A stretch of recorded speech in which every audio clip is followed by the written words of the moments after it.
traveling or sick, and unfortunately in this case, it's the latter and not the former. So we can be praying for him. And before we jump into today's text, which will be out of Mark chapter 9, in January, I think we want to, as a church, be thinking about the financial situation of our church and to be thinking about the concept of generosity and giving. And so I just want to encourage each of us to be thinking about that as the new year approaches, to think about what Jesus says concerning our heart and our treasure, right? He says, where your treasure is, there your heart will be. And I think you could work backwards from that. So if you think about where your heart is, that will tell you where your treasure is. Where your treasure is, that's where your heart will be.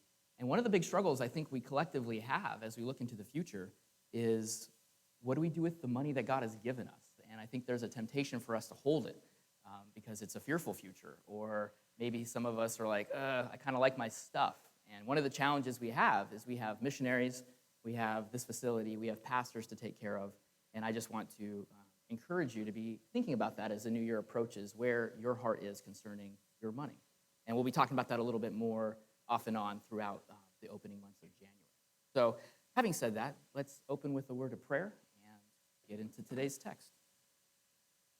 Lord, we thank you that you are the giver of all good gifts. I pray, Lord, that you would help us as we center ourselves around your will. And we just sang about giving our wills over to you. May we not be sitting on the throne of our own lives. May we allow you to. And at the same time, reveal to us all the different areas where we can be walking more closely in obedience with you by faith. And I just also lift up those in our congregation who are sick this morning, not with us, and just pray, Lord, that you would bring them back to full strength. And may our hearts be open to hear from you this morning. We pray these things in your name. Amen. All right, so in school, our theme for the year is faith, hope, and love, which means when I'm up here, you'll be hearing sermons built off faith, hope, and love. And one of the things that I've been thinking about is the idea of pain being associated with faith. And one of the things I wanted to open with is where faith, how we use faith, is one of those kinds of ideas that are very like Christian, like we talk about faith all the time, but we don't often necessarily think about how the Bible uses the word faith and all the different ways that the Bible uses faith. And one of the things that can happen is if we have a misunderstanding or this very vague way of thinking about faith, it can kind of get lost in our understanding in its application. And so one of the things I want to open with is the Bible does give us very specific and clear pictures of what faith is meant to look like. And one of the challenges for me this morning is to try to present that picture in a clear way. Because as I talk to alumni, one of the things that consistently comes back to me, whether they're actively seeking the Lord or have walked away from the Lord, is this question of, is the Bible relevant? That is one of the big struggles that the next generation is really struggling with. Most of us take this just as foundational. But what happens if you don't take this as foundational? And the struggle is you start to look to other things for meaning, other things to purpose.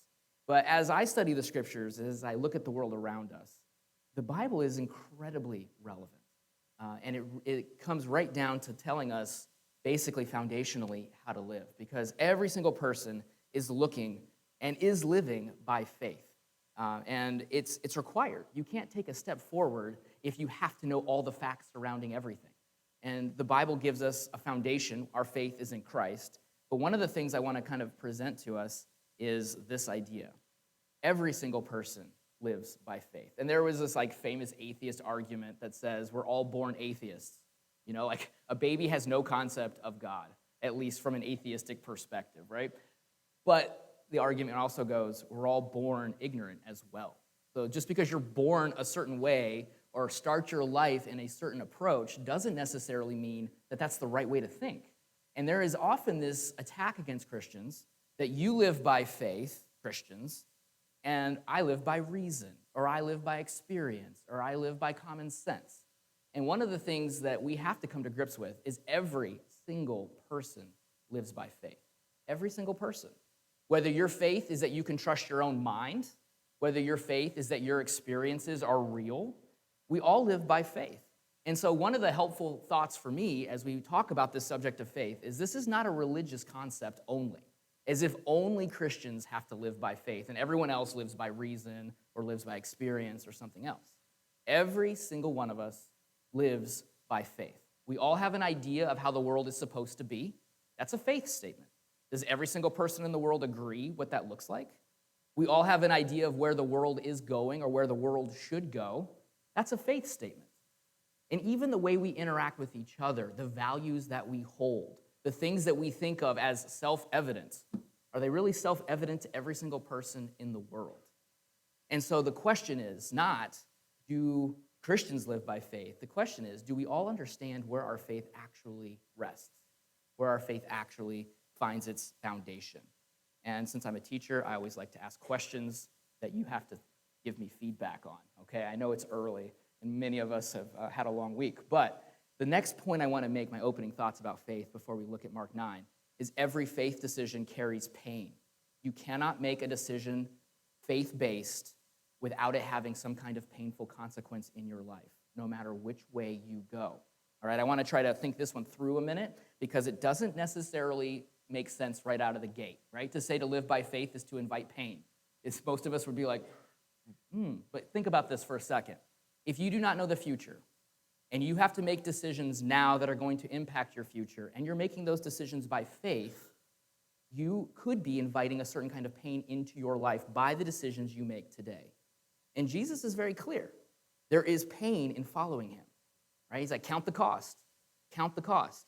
And so what I want to do for just a minute is, just with your spouse or your friend or just by yourself, what are some examples of faithful living that will mean you're choosing to accept pain? If you take this book as foundational, you say, I believe what Jesus tells me is true, and then you live that truth out, what are some painful followings that will happen once you make that decision? And then I'll flip the question in just a minute. So I'll give you 1 minute to think about it. If you follow Jesus consistently, what are some painful things that can happen and will happen because you, by faith, believe Jesus' words over your own natural experience? Because our bodies, our minds, our hearts tell us to live a certain way, and Jesus says you can't live that way. What happens if you say no to what's natural and actually follow Jesus? Does that make sense to everyone? So think about that for a minute, and then in normal Zach Justice style, give me some answers in a minute.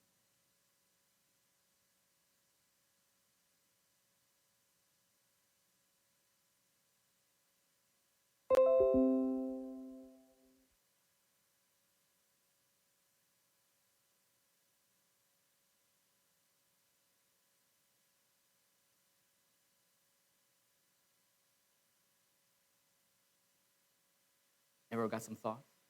I can wait longer. I'm fine up here by myself, hanging out. Pick up your cross and follow me. Okay, now think about some practical ways. If you do what Jesus says, you're inviting pain into your life. Give me some feedback. You can lose friends. Yeah, to live a certain way means this is the standard and the values that I'm going to live by. And there are going to be people who say, if you hold to those values and those standards, you are my enemy and not my friend any longer. Right? Being ostracized, being on the outs, for sure, you can lose friends. What's some other pains that go with following the examples of Jesus, the teachings of Christ? Yeah, you can be made fun of for disagreeing with the standard of the day. And the cool thing is Christians have always been mocked, but for very different reasons. That's just part and parcel. And we think back to Jesus, if our Savior went to the cross and was mocked by basically every single person except for his mom, and we follow him, mocking is just going to kind of come with the territory, for sure. Other examples of pain associated with following Jesus that we can, in a sense, kind of expect.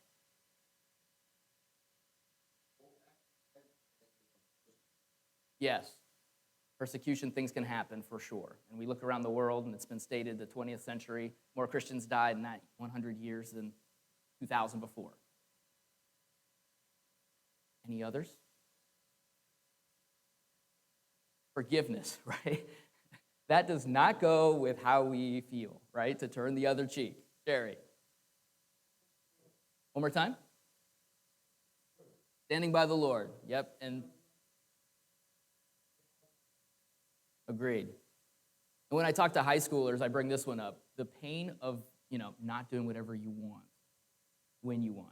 The pain of sexual purity. To decide to follow Jesus and his standard of life invites pain. But you know what I'm going to do now? I'm going to flip the question. Pain of sin. And you know what I don't need to do? I don't need to give you time to think about that, do I? And I don't need you to give me all the feedback about how this sinful choice leads to pain. We have not only seen that, we've all experienced that. And so here's one reality check for all of us. The question is not which decisions are going to be painless. That doesn't exist. The question is, which sets of decisions are going to have the kind of pain that's going to bring us glory, or the kind of pain that's going to bring us shame? The question is not which decision is going to have no pain involved. There is no decision that works that way. The only kind of pain we can avoid is the pain of trying to avoid pain, because you can't avoid it. It's coming for us. And so Jesus is going to lay it out, like, pick up your cross and follow me. Count the cost before following me. If you want to be my disciple, you have to lay down your life, turn the other cheek. He lays it out very early. Many people walk away from him right out of the gate because he's so clear about the pain that comes with being faithful. But I think we sometimes forget that there is pain associated with faith. And here's our last one. Life reveals faith's depth and shape. We all have faith until something shakes it, or at least we think we do. Mike Tyson, everyone has a plan until they get punched in the mouth. And when reality sets in and shakes us, our faith is suddenly revealed and what our faith is actually in. And so here's one of my favorite stories. I use it all the time, so forgive me for those of you who've been around a while.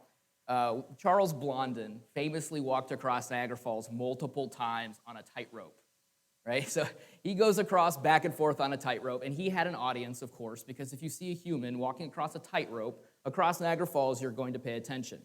And so he would ask the crowd, how many of you think I can go across Niagara Falls on a tightrope with a wheelbarrow? And what's the crowd say? Of course, you're Charles Blondin. You've walked across that tightrope hundreds of times. Of course you can do it with a wheelbarrow. So he does. He comes back. He's like, how many of you think I can take a person across on my back across Niagara Falls? And what's the crowd say? Of course, you're Charles Blondin. You could easily take a person on your back across Niagara Falls. And then what's the next question? Who wants to be the first volunteer? And what's the crowd say? Nothing. But his manager, Harry Colcord, did go across Niagara Falls on Charles Blondin's back. Why? Because he had a relational faith in this man. It wasn't theoretical, it was practical. And our life decisions and the things that happen to us, the things we can control, the things we can't control, they reveal where our actual faith is, right? You ask 9 out of 10 Christians, do you have faith in God? We all say yes. Until your van breaks down in Port Jervis an hour and a half on your first day of traveling to Michigan.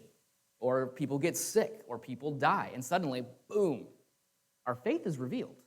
We can say whatever we want, but when difficulties strike and Jesus says, hop on my back, I will take you across. When we actually get on his back and follow his example, then we're living by faith. Before that, we're just talking about faith. And Jesus now is going to show us in this story 3 basic kinds of faith that show up here. The first one is presumptuous faith of his disciples. The second one is the ambivalent faith of this particular father that we're going to look at. And the last one is the relational faith of Jesus. And all of us, I think, are going to kind of jump back and forth between these 3 types of faith. But let's take a look now at the actual text. I'm finally getting there. Mark chapter 9, verse 14.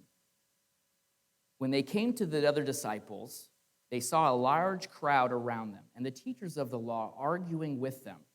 As soon as all the people saw Jesus, they were overwhelmed with wonder and ran to greet him. What are you arguing with them about? He asked. A man in the crowd answered, Teacher, I brought you my son, who is possessed by a spirit that has robbed him of speech. Whenever it seizes him, it throws him to the ground. He foams at the mouth. He gnashes his teeth, and he becomes rigid. I asked your disciples to drive out the spirit, but they could not. Oh, unbelieving generation, Jesus replied. How long shall I stay with you? How long shall I put up with you? Bring the boy to me. So they brought him. And when the spirit saw Jesus, it immediately threw the boy into a convulsion. He fell to the ground. He rolled around, foaming at the mouth. Jesus asked the boy's father, How long has he been like this? From childhood, he answered. It has often thrown him into fire and water to kill him. But if you can do anything, take pity on us and help us. If you can, said Jesus, everything is possible for him who believes. Immediately the boy's father exclaimed, I do believe. Help me overcome my unbelief. When Jesus saw that a crowd was running to the scene, he rebuked the evil spirit, "You deaf and mute spirit," he said, "I command you, come out of him and never enter him again." The spirit shrieked and convulsed so violently but came out. The boy looked so much like a corpse, and many said, "He's dead." But Jesus took him by the hand and lifted him to his feet, and he stood up. After Jesus had gone indoors, his disciples asked him privately, "Why couldn't we drive it out?" He replied, "This kind can come out only by prayer." They left that place and passed through Galilee. Jesus did not want anyone to know where they were because he was teaching his disciples. He said to them, "The Son of Man is going to be betrayed into the hands of men. They will kill him, and after 3 days he will rise." But they did not understand what he meant, and they were afraid to ask him about it. And here we see 3 different types of faith right in this particular story. And I think hopefully we will all see ourselves and want to move into the third kind of faith. But the story actually begins with the 3 disciples coming down the mountain with Jesus after the transfiguration. They're coming down the mountain, and this is what they walk into. So one of the things the Bible's pretty clear on is mountaintop experiences are great, but they're rare and they're not permanent. And on that mountain of transfiguration, who did they see up there? Besides Jesus being transfigured, does anyone know who else they saw? Elijah and Moses. Now, here's the interesting thing that I don't have time to go into today much. Both of those men experienced God on top of a mountain. And this time, they experienced God again on top of a mountain in a different form. And these 3 disciples, Peter, James, and John, get to experience this crazy event, right? They see the 2 ancient figures of the Old Testament, the heroes of the faith, and their Lord in some kind of transformed, crazy, bright light experience. And it had to just blow their minds. Because now, in their mind, now Jesus is going to conquer the world. I mean, he can glow. He's got like a supernatural army behind him anytime he wants. This has got to be the beginning of the end. And so they must be sitting on cloud 9. And they're coming down the mountain, and what do they come down to? The other 9 fighting with a bunch of Pharisees about a demon-possessed boy they couldn't help. Ever had experiences like that? You have this amazing spiritual moment, a retreat, a message, a time, and you're just like, wow, God is so good. And you come home to a bunch of sick kids in a wrecked house, or trouble at work, or marital issues, right? I mean, it's like we go from here, and we inevitably come down the mountain. And Moses and Elijah also had the same thing happen to them. They both have mountaintop experiences, and they eventually had to come down to trouble. Moses comes down to seeing all the people worshiping idols while carrying the 10 Commandments that say, right at the top, do not worship any idols. And so that's Moses. Elijah comes down off of being a depressed, sad guy for 40 days. He comes down off the mountain and is like, okay, it's time for retirement for you, but before, you have to pass the baton and do all these things. Mountaintop experiences followed by real-life trouble. And these 3 disciples with Jesus come from a mountaintop experience into real-life trouble. And we will too. And it reminds us that the mountaintop experiences are great, but they're not permanent. And they're there temporarily, perhaps just to remind us that this is not our home. If we got too comfortable here, we might actually think that this is where we're supposed to ultimately be. But those splinters and those troubles and those difficulties have a way of shaking us and reminding us that earth, in all of its glory, is nothing compared to the glory of heaven, and not to get too settled here. And so they come down the mountain, and they interact with the other 9 disciples who had a demon-possessed boy brought to them, and they could do nothing to help him. And what is the struggle is, what was the hang-up? Why couldn't they do this? Because if you read Mark's gospel a couple chapters previous, Jesus sends them out into the communities 2 at a time, and what does he tell them they're going to be able to do? Preach the gospel and drive out demons. These men had been able to do this in their own immediate past. And yet here they find themselves in a situation with a little boy who's demon-possessed, and there's 9 of them, and they can do nothing. They can't do it. And Jesus says some pretty crazy things, but he does show us in what he says at the beginning here and what he's going to say at the end to show us what was their actual problem. Why couldn't they do this? And he opens with some very harsh words. You unbelieving generation. Now the question is, who's he talking to? And many commentaries that I read anyway suggests that he's actually talking to the 9. His own disciples are unbelieving. They've done this before. We'll talk about why that can be a problem. But one of the things he also says at the end is, what had they not done? They hadn't prayed. Now, it's very easy for us to be a little judgy on them, isn't it? It's like you have a demon-possessed kid come into your presence and you don't take the time to pray. But how many times do we have situations come into our lives and our first decision is not to pray? This just happened to me yesterday. All right, so we've had all kinds of van issues. And then yesterday I went to go start my car, and guess what? It didn't start. And I was like, are you kidding me? I have a van in Port Jervis and a car in Dutchess County, and I can't get anywhere. And one of the things I had to do was drive over here to get my sermon because I forgot it over the weekend, right? And I'm like, ugh. And Melody's like, are you going to pray? And my first thought was, no, I'm not going to pray. I'm too angry to pray. Ever been there? And I'm like preaching a sermon the next day on why we have to pray. And why. All right, but here's the thing. It's very easy to look at them and be like, well, if a demon-possessed boy came into my presence, first thing I would do would be to pray. But maybe not. Because when difficulties come into our lives, how quickly do we hit our knees when we're frustrated? Some of you are probably more spiritually minded than I am, hopefully, and probably do pray more actively than I do. But I just want to show 5 reasons, and these are all my suggestions. The Bible isn't overly clear as to why they don't, but we do know one thing. They don't. First one, I think, the pressing and urgent need. How many of you have found when something unexpectedly traumatic comes into your life, you feel like you have to respond right away, right? So at school, a kid comes to you and they're cutting, or someone's highly depressed, or a marriage is on the rocks. And the thing that we sometimes forget is that kid who's been cutting, that kid who's been depressed, that marriage that's been on the rocks, has been on the rocks, they've been depressed, and they've been cutting for years and months, at the very least. And yet in the moment, we feel like we have to respond right now, when often we actually have more time than we think we do. So we have to watch this first aid video all the time. And one of the first things they tell you to do is stop and evaluate the scene, right? Because they don't want you rushing in. Because if you look at this little picture here, what does it look like just happened? It looks like that guy just clubbed another guy in the head, right? And if you assume that without evaluating the scene, here's the second picture.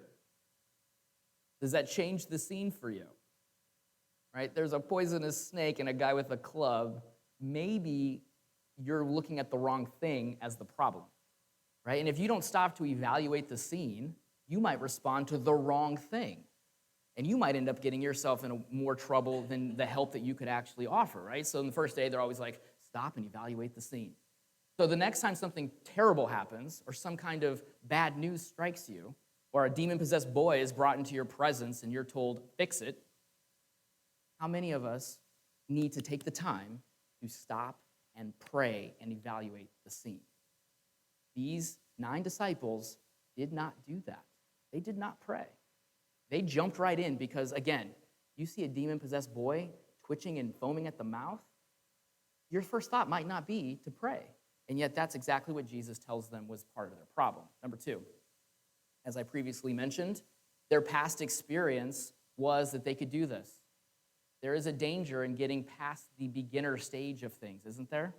When you've been in the business long enough, you've been teaching long enough, you've been doing your job long enough, raising kids long enough, you can get to the point where you think you kind of got this because you have past history that's helped you do this. And that can kind of keep you from leaning into all the areas where God says, you actually don't know as much as you think you know. Because if you look at the picture of the iceberg, you can measure what you know. Right? As a teacher, I give tests all the time to measure what a person knows. Let me ask you a question. How do you measure what you don't know? Right? And in every situation, there is more things we don't know than things we do. And if we are not careful, we can just assume that the top of the iceberg that I see and have experienced before is all that there is, and I don't need to take the time to humbly ask God, how much of the iceberg underneath the water can I not see? And these disciples had dealt with demon-possessed kids before, so we would be led to believe, and they just assume that they're going to be able to do what they've always done, and it's going to be fine. Until they come across a demon who isn't going to just listen to them, for whatever the reason. And their past experience actually served to be a problem for them, not a help, because they'd already done this before. And they didn't walk in humility, they seemingly walked in pride. Number 3, we are told that there is a large crowd that has shown up, right? Because you got a demon-possessed boy and a bunch of Jesus followers and a bunch of Pharisees, and it's like, ooh, this is going to be a show of some kind. Whatever happens, it's going to be more entertaining than whatever's going on in my house. And so a huge crowd shows up.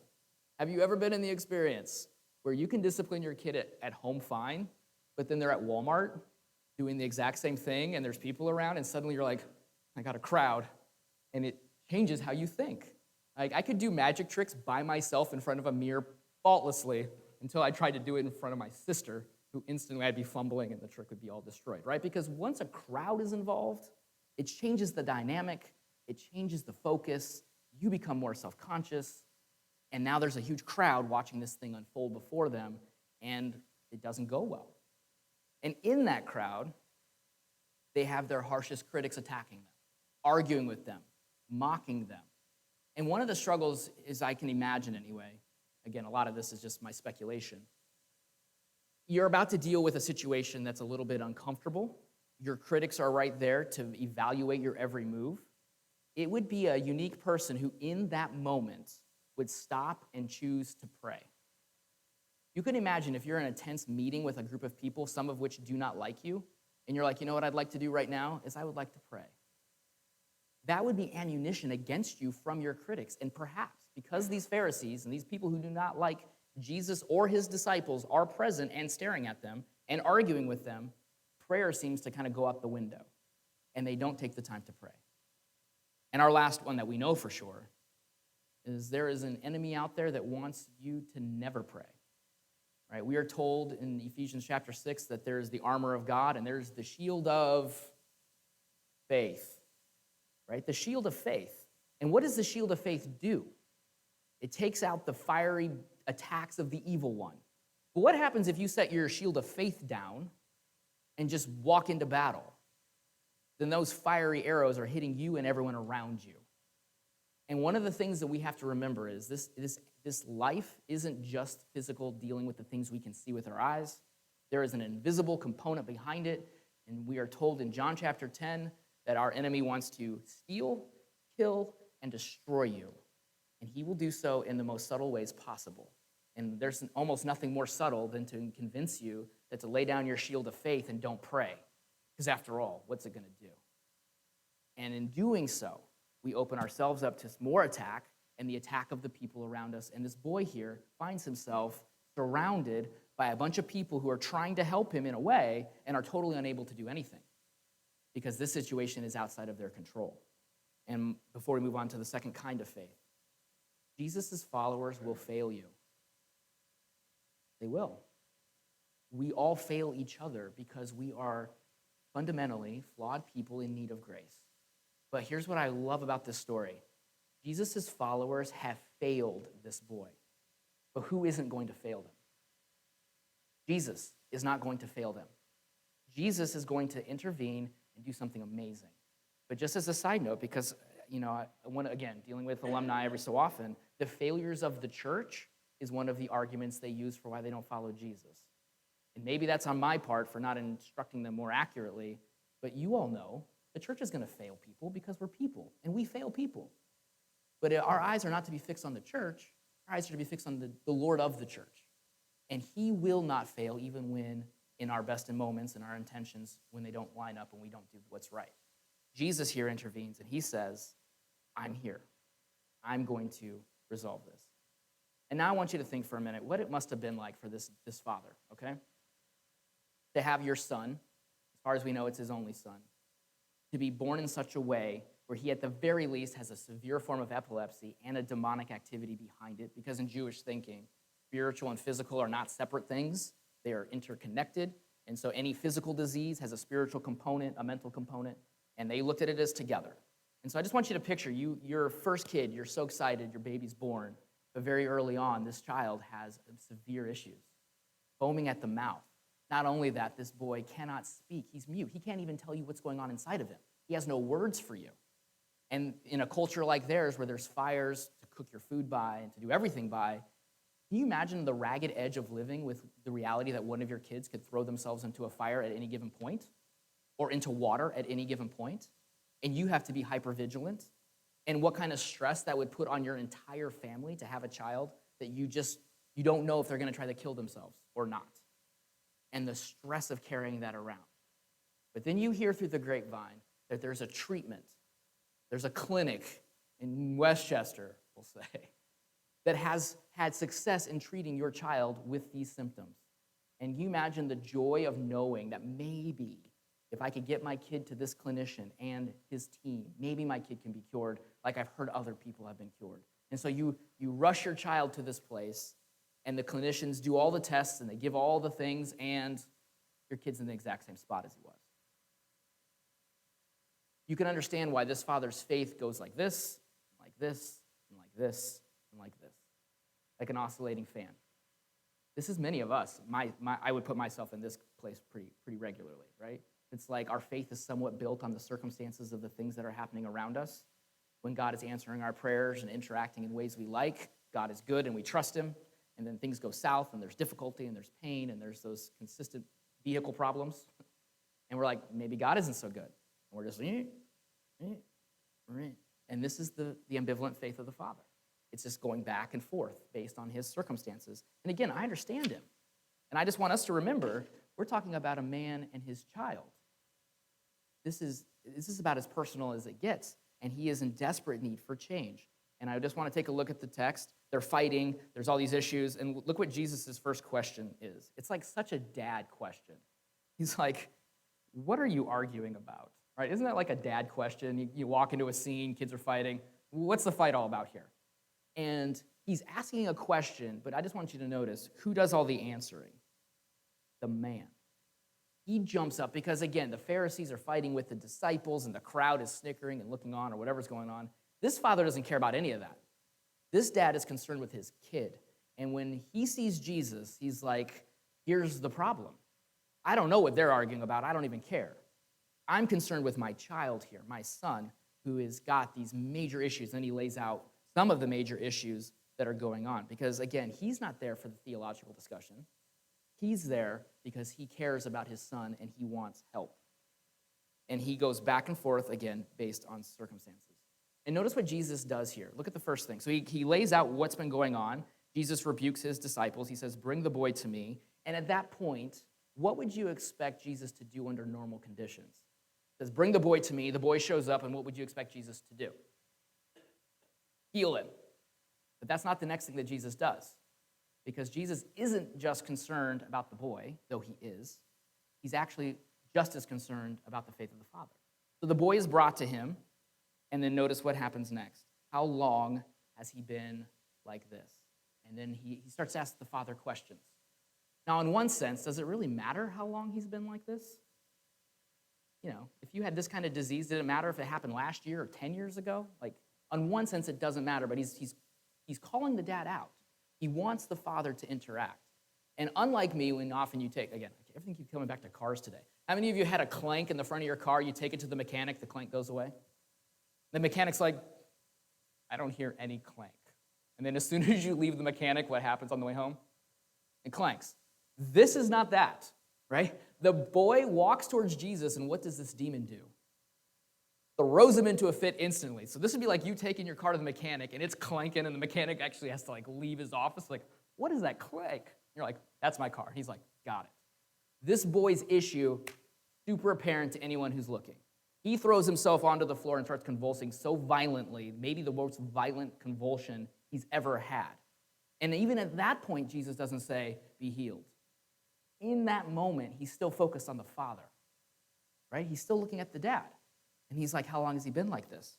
And then here's what he says, from childhood. And this is where we find out it's been trying to kill him. But notice this is the key. Second part of verse 22. But if you can do anything, take pity on us. If you can.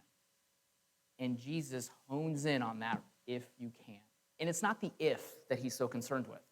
Because a couple chapters previous, there's a paralyzed man or a man who has some major issues, and he's like, if you will heal me, I know you can.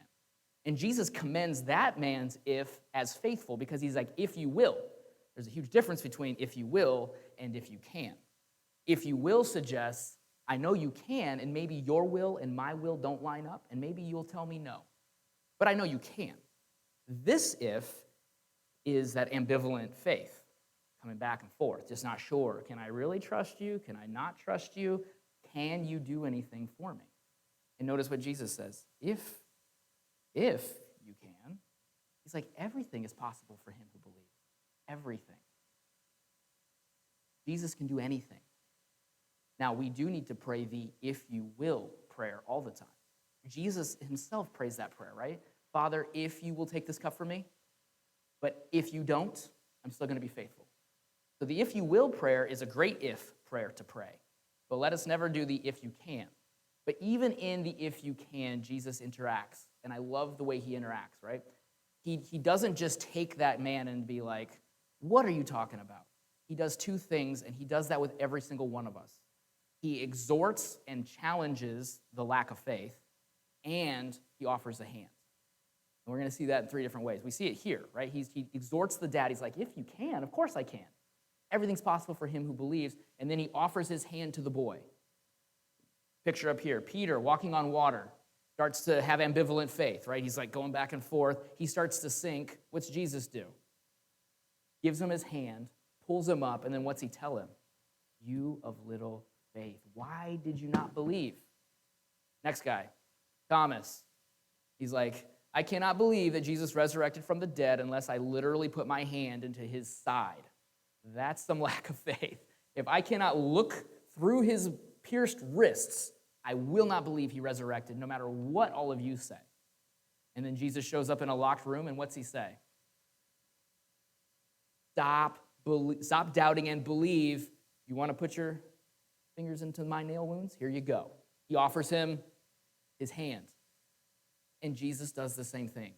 Because again, the Father's faith is what he's after, not just the healing of the problem. And he does that with each of us. And the question is, are we willing to pause and let that interaction take place? Because in order to talk to Jesus, he's got to take his eyes off of his problem, his boy, his most precious person. He has to take his eyes off of that. He has to look at Jesus and interact with what Jesus is telling him. And I love the prayer, right? What is the Father's prayer?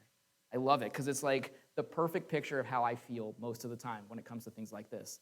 Immediately the boy's father exclaimed, I do believe, help me overcome my unbelief. Isn't that where most of us live, a good percentage of our lives? I do believe, but help me overcome my unbelief. He recognizes his ambivalence. And Jesus is like, and now you are where I want you to be. You are seeing that your faith has been in the circumstances and not really in me. And he's like, I recognize that, and I want to believe in you. Help me overcome all the things that are keeping me from believing in you. That prayer is a prayer that Jesus will answer every time. Because that prayer is recognizing that there's something in me that's not quite right, and that he is the solution to that problem. And Jesus is like, weak faith in the right thing matters. But notice here, Jesus is about to interact with this boy, and things get worse before they get better. Right? This kid, when Jesus starts to interact with this demon, convulses so violently, what does everyone in the crowd assume has just happened? They think he's died. He has convulsed so violently, they're like, surely he broke his back in that convulsion. Surely he's done. And I just want you to notice something. When we start to actually make forward motion in our walk with Christ, the devil isn't going to take that lying down. And you corner an animal that's about to be killed, even a squirrel, it will attack with ferocity. And this demon is about to be confronted with Jesus, and it's going to attack with ferocity. And when you start to deal with issues in your life, you should expect that Satan is going to attack with ferocity. It's New Year's Eve. How many of us make decisions? Well, most of us probably don't because we're all cynical and old. But for some of us, New Year's Eve is the time to make, I'm going to choose to do these. We set out our New Year's resolutions. How many of you find that there comes a point where it feels like whatever the New Year's resolution you made has gotten more difficult as you've walked it? And that is not by accident. And so this boy finds himself, in a way, in a worse position than he was before. He is convulsed, and everybody thinks that he's about to die because of the thing that's happened. But one thing we got to get an allusion to here is the only way for death to be defeated is through death. But we're going to find out that this boy does not die. Somebody else is going to have to die in his place. And so this boy has his huge convulsion. We see the ambivalent faith of the father strengthened, not perfected. I'm not sure faith ever gets to a perfected point in this life, but strengthened. And now we come face to face with the relational faith of Jesus resting in the Father. Because Jesus here prays, and in this moment, everything changes. Because we see that in Mark's gospel specifically. Mark wants you to know that Jesus prayed all the time. It was a part of who he was. In Mark chapter 1, first chapter, we are told that Jesus wakes up early in the morning. He goes off to a solitary place where he prays. And when he chooses the 12 disciples, he spends the entire night praying. And before his crucifixion, he spends his entire night praying. Prayer was a connection to the Father. It wasn't the magical incantation of what Jesus said that drove out this demon. It's not like there's good prayers and bad prayers as far as the word choice. There is prayers that come from a relational faith in God, and there's prayers that come from something else. We just looked at what the prayers of something else look like. Here, or the lack of prayer, here we see Jesus, because of his relationship with the Father, is able to interact with this world and be able to ask God for this healing. This demon is driven out, and it's gone. But one of the things we're going to see here is that, he's going to continue now with his discussion. You would think that the storyline would end, right? The demon is driven out. The boy is brought back to full health. But notice how Mark concludes this. Jesus then uses this as a teachable moment. And the teaching is a difficult one, all right? So I just want to drop down to verse 31. Because he was teaching his disciples, he said to them, "The Son of Man is going to be betrayed into the hands of men. They will kill him, and after 3 days he will rise." This is only really, in Mark's gospel, the second time that Jesus has taught that he's about to be crucified, that he's about to die, and that he will resurrect in 3 days. He uses this demon-possessed boy as his launch pad to talk about what he has to accomplish in a few weeks. Because the disciples really struggle with this teaching. They don't really like it. They don't really want to understand it. But he's like, here is why I have to die, right? Here is why it's important. Because Jesus is going to be the suffering son. We have a little kid on the floor convulsing, and Jesus is like, this picture is a picture of what's about to happen to me.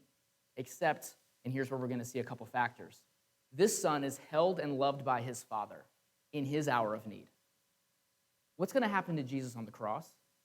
Is he going to be held and honored by his Father in his hour of need? No, we're told he's abandoned by his Father. And this Father was fairly faithless. And the Father in heaven is perfectly faithful. And in that hour, this kid is a picture of himself, except he's going to be in a worse place than this kid. This kid was loved by his dad. And in his hour of need, his dad was right there. But in Jesus' hour of need, God turned his back. Because the only way for us to be able to draw near, the only way for that demon to be kicked out of that boy, never allowed to return, is if Jesus takes the consequence of sin. He takes back the stolen realm that Satan took when Adam and Eve chose to sin. That's the only way it's going to happen. Number two, this kid, you have to imagine, had the sympathy of the crowd, right? If a boy came in here and was convulsing because of some horrible disease, none of us would look at that and be like, well, it's probably his fault. We would have sympathy.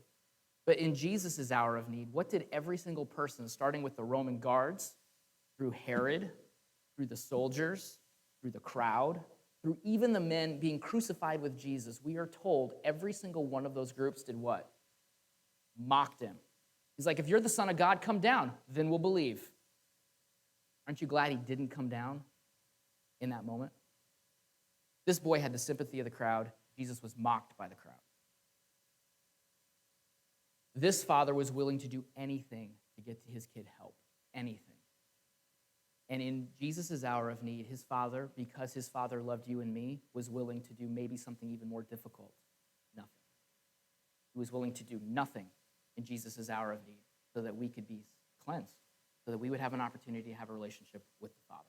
And last but not least, this boy looked like he was dead in his hour of need, but what was he really? He was healed. He was alive. Jesus offers him his hand. He picks the boy up. The boy stands. The demon is gone. This kid is clean, and he's going to live a life without these convulsions for the rest of his life. He's healed. But Jesus on the cross was not just looking like he died. He actually died in order to save us. And so here's where we have this challenge for us. In order for death to be conquered, Jesus had to die. And yet, that has an application. I want you to notice the last thing will be done for today.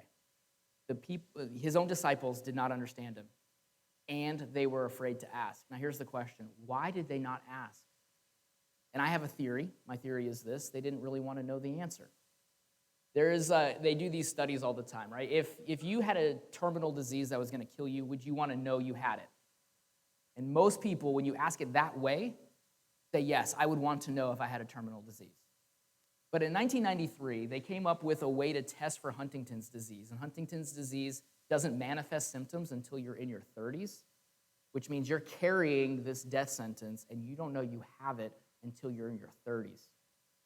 And you could carry it and not know you have it, but if you had a family member, the chance of you having it is there. In 1993, they came up with a test, and guess what they found?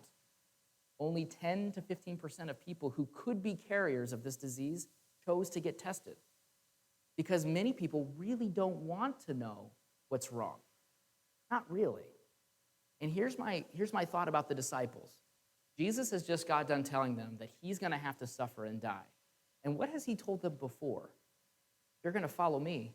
You're going to live the life I lived. And you're going to take the things that I take. No servant is greater than his master. In just Galatians 2:20, we read it this morning.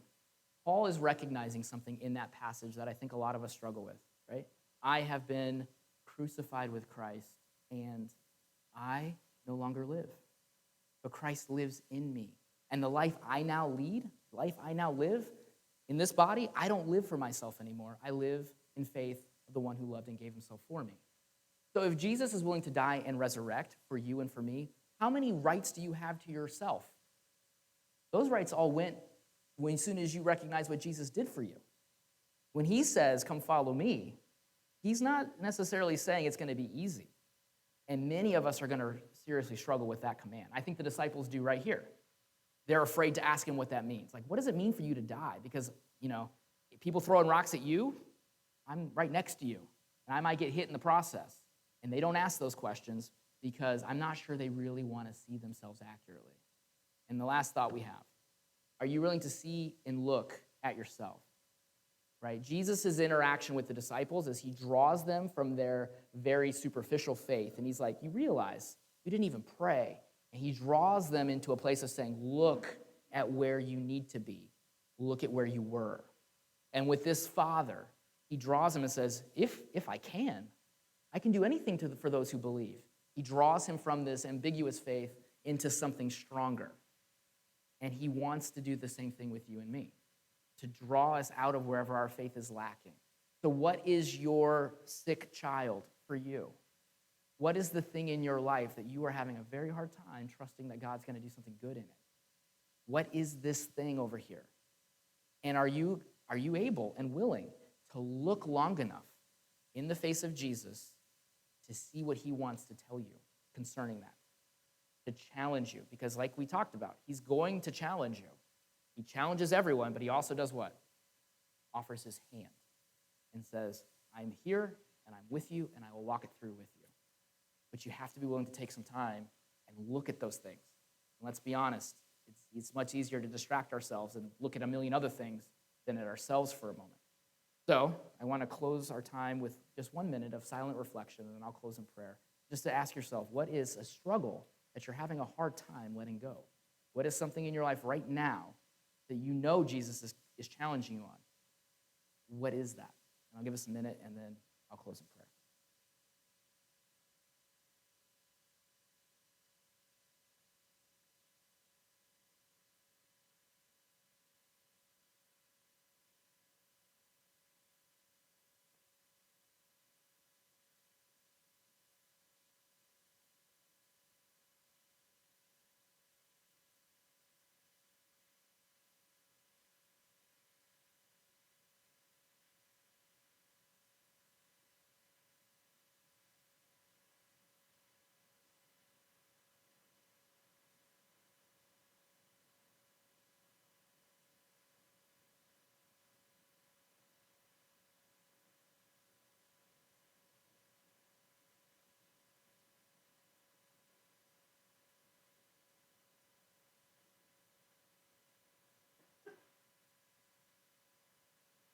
Lord, help us to be people who can pray that prayer of that Father. We do believe. Help us overcome our unbelief. Help us, Lord, to keep our eyes fixed on you, to recognize where our faith really is and what it's really in. And when you choose to shake those foundations, Lord, I pray that our faith would be able to pass through that fire, come out even stronger and more authentic and more real than it was before. Help us, Lord, to not fight that too much, not smack your hand away when you offer us the rebuke and your help. Help us, Lord, to embrace those things, even in that moment where it's difficult. So I pray again, Lord, that you would honor every one of us in here who prays the prayer, I do believe. Help me overcome my unbelief. We pray these things because of your Son. It's in his name we pray.